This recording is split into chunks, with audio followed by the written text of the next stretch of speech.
Hello everyone, I am Srijan Agarwal and welcome to underrated coder. तो पिछली video में we took decision and इस video और अगली कुछ वीडियोस में हम उस डिसीजन पे फॉलो करेंगे।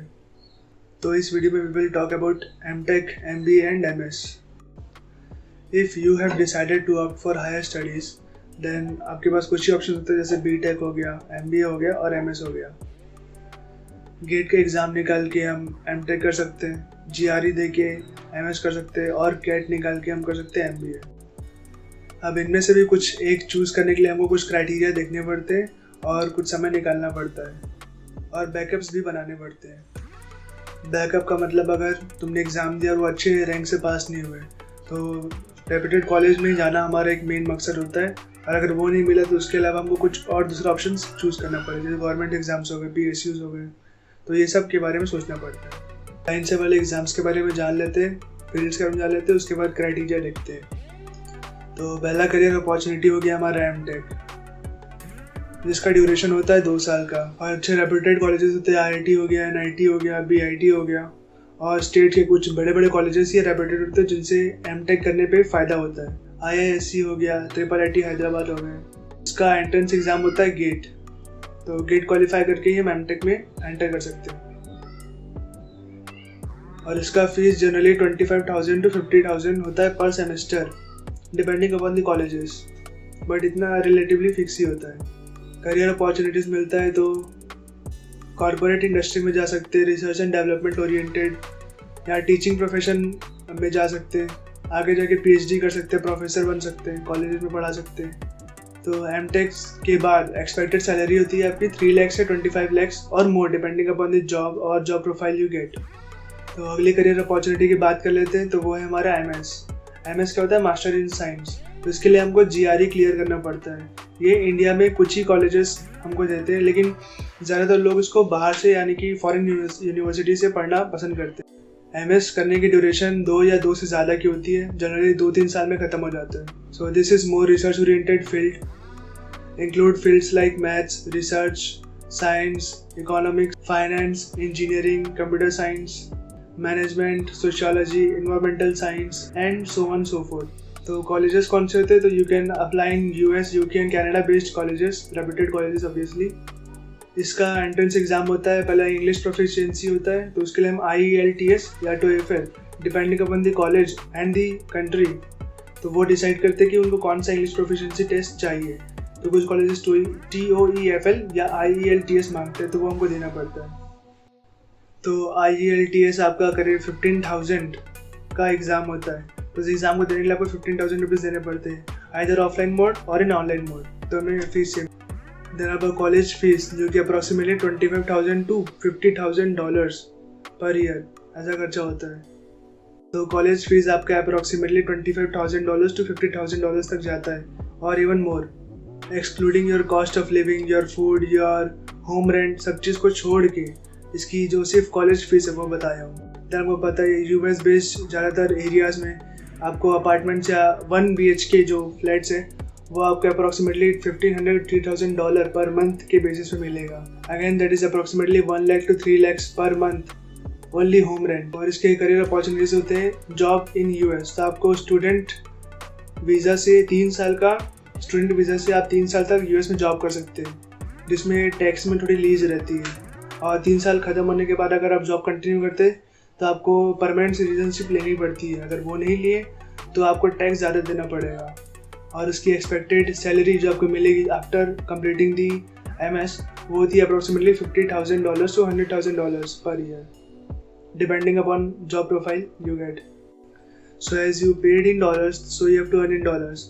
अगर आप इंडिया में आकर जॉब करेंगे तो आपको 5 to 15 lakhs अप्रॉक्स मिलेगा, again depending upon the job profile you gate. इसलिए बेटर यही रहता है कि यूएस बेस्ड जॉब्स ले लो, 2-3 साल काम करो, देन अगेन इंडिया में आके एक्सपीरियंस गेन हो जाता है, तो और अच्छी प्रोफाइल पे, अच्छी सैलरी पे जॉब मिल जाती है।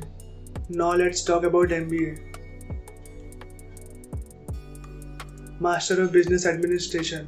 तो MBA करने के लिए आपको कैट एग्ज़ाम को क्लियर करना पड़ता है, और कैट एग्ज़ाम क्या होता है? Common aptitude test. तो ये डेफिनेटली ईजी तो नहीं रहता, पर उतना हार्ड भी नहीं रहता है। So in MBA you get specialized in accounting, economics, corporate finance, marketing operations, HR and IT. So MBA की ड्यूरेशन होती है 1 और 2 ईयर्स, जनरली 2 ईयर्स की होती है। और MBA करने की आपकी college fees approximately 10 to 30 lakhs approximately चला जाता है। कुछ कॉलेजेस 5 लाख में भी कराते हैं, कुछ 3 में भी कराते हैं। So that are not reputed, मतलब सब दिल पे नहीं लगाना है। But if you want to earn more in lakhs, then you have to be in more reputed college. तो उन कॉलेजेस की अप्रोक्सीमेटली 10 to 30 lakhs होती है। और अगर आउट ऑफ इंडिया यानी कि US में अगर MBA करना है तो आपका अप्रोक्सीमेटली $150,000 to $200,000 का खर्चा आएगा। Again, just college fee of $150,000 to $200,000, and for that you have to clear GMAT exam, and उसके लिए भी आपको IELTS देना पड़ेगा। तो MBA में करियर कहाँ होता है?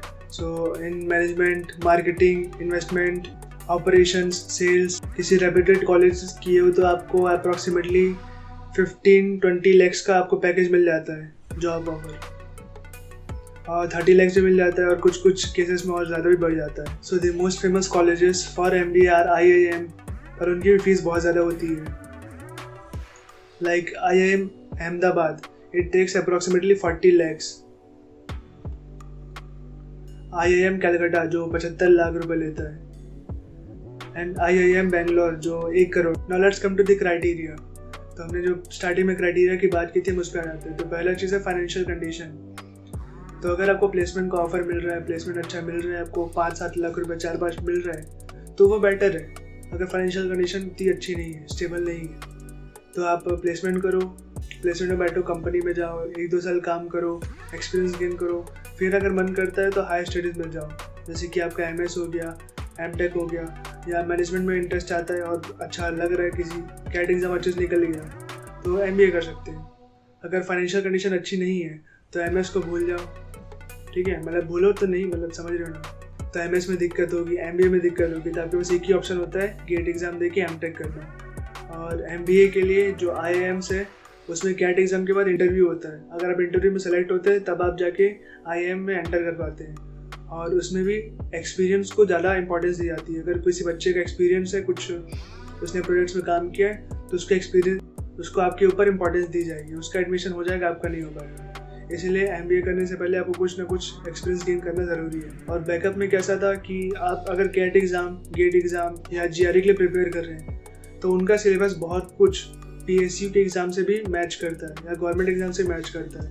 तो साइड वाइज आप गवर्नमेंट एग्ज़ाम्स के फॉर्म भी फिल कर दीजिए, उनका एग्ज़ाम भी दीजिए बिना बोले।